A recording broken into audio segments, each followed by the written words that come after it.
All right, let's dive right in. Politics is full of rules, right? But what if I told you that according to the analysis we're looking at today, there's one unspoken rule in British politics that trumps all the others? You must never, ever threaten the system. And that single rule is supposedly at the heart of a secret war against one man, Nigel Farage. And this right here, this is the core idea we're going to unpack. Think about it. In politics, you can be unpopular, you can be controversial, you can even lose elections. That's all part of the game. But the one unforgivable sin, the thing you absolutely cannot do, is pose a real threat to the established order, to the game itself. So what does that really mean in practice? Well, the system, as the source describes it, is pretty resilient. It can handle dissent, it can absorb radical ideas, kind of defang them and bring them into the fold.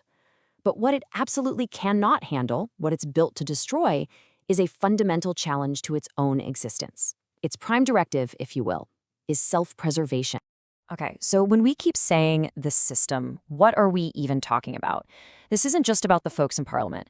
The source paints this picture of a self-feeding bubble. It's Westminster, sure, but it's also the top brass in the civil service, the media class, the whole political machine. And the argument here is that its number one job isn't serving you, the voter, it's making sure the bubble never pops. So if this system's main goal is to protect itself at all costs, what on earth happens when something comes along that it just can't absorb, something it can't control? Well, that's where Nigel Farage enters the story. Because according to this analysis, he's not just another player. He's a wrecking ball.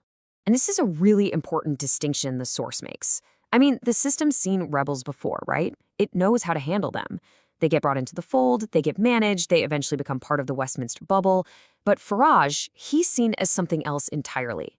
He's not from their world, he doesn't play by their rules, and here's the kicker. He doesn't even want in. That's why he's called a wrecking ball. He's not trying to get a seat at the table, he's trying to smash the table. Okay, and this is where things get, pretty wild. We're now looking at some really explosive claims from political strategist Dominic Cummings. He's basically laid out a battle plan that he says the establishment is prepared to use to stop Farage dead in his tracks. And just listen to this quote. It's attributed to the thinking inside the establishment, and it is shockingly direct. Cummings claims that after Brexit and Trump, the big lesson they learned was don't wait. The new game plan, strike early, strike hard, and stop him by fair means and foul. So what does foul mean exactly? Well, Cummings lays it out in no uncertain terms. We're talking about allegedly leaking personal medical records, leaking tax records, even bugging his phone and leaking whatever they find. The claim is that basically nothing is off the table. Anything they feel they need to do. And get this, the analysis argues this isn't just a UK-specific thing. Nope. This is allegedly part of a much bigger, coordinated strategy across Europe to push back against any populist movement that dares to challenge the status quo.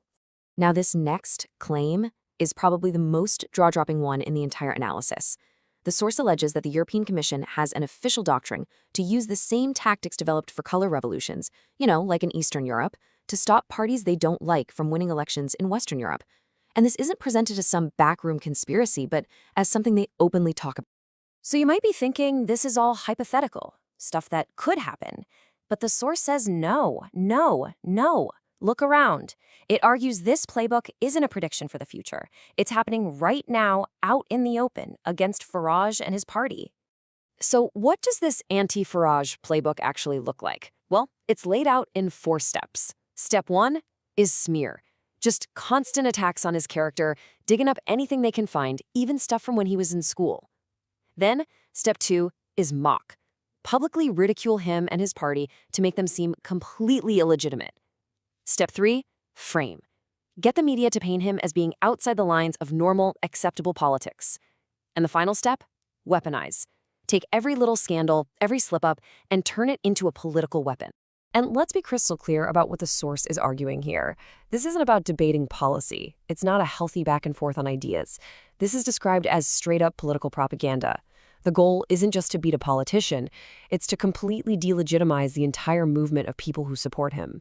So all of this leads to a huge, kind of scary question about democracy itself, doesn't it? I mean, if you have a political system whose main job is to protect itself, what happens when what the people want is the very thing that threatens that system? And here's the crazy part, the real paradox that the source points out. The harder the establishment allegedly pushes against Farage, the more his support seems to grow. It's like nothing they've thrown at him has really stuck.